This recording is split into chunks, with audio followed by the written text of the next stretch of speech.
బాబాయ్ ఈరోజు అయితే మన సబ్స్క్రైబర్స్ చాలా మంది చెప్పింది ఎస్ఆర్ ఫుడ్ దగ్గర ట్రై చేయ బ్రో ఫాస్ట్ ఫుడ్ అని చెప్పేసి అన్నారు. అందుకే నేను మా బామ్మడి గడ అయితే బయలుదేరేసినాము.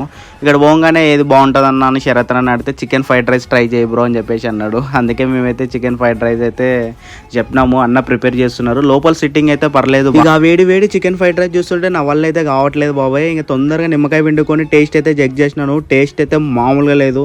నాకైతే మైండ్ అయితే పోయింది. టేస్ట్ అయితే హైలైట్ ఉంది. ఆ చికెన్ పీసెస్ అయితే ఇంకా దీని తర్వాత మనకైతే అన్న స్పెషల్ గోబీ అయితే ఇచ్చినాడు. స్పెషల్ గోబీ అయితే ఎట్లుంటుందో చూడాలి. దీని టేస్ట్ చెక్ చేసిన దీని టేస్ట్ అయితే హైలైట్ ఉంది. ఖచ్చితంగా ట్రై చేయొచ్చు మీరైతే. మావానికి అయితే బేసిక్ అయితే గోబీ అయితే అస్సలు నచ్చదు. మావాడు కూడా సూపర్ ఉందని చెప్పేసి అన్నాడు. నేనే షాక్ అయినాను. ఇక కడుపు నిండా తినేసి మన శరత్ అన్న షాప్ వచ్చేసి మన ఎంఆర్ నుంచి ఆదన్ వై రోడ్ లో విశాల మాడ్ దగ్గర ఇక్కడ ఆపోజిట్ లోనే ఉంటుంది. చాయ్ బిస్కెట్ పక్కలోనే ఉంటుంది shop. SR food fast food అని చెప్పేసి మన శరత్ అన్న దగ్గర ప్రైజెస్ కూడా ఫుల్ రీజనబుల్. మీరైతే ఖచ్చితంగా ట్రై చేయండి. మన ఛానల్ ఇంకెవరైనా ఫస్ట్ టైం చూస్తుంటే లైక్ చేసి షేర్ చేసి సబ్స్క్రైబ్ చేసుకోండి బాబాయ్. సరే బాబాయ్ ఉంటాం మరి.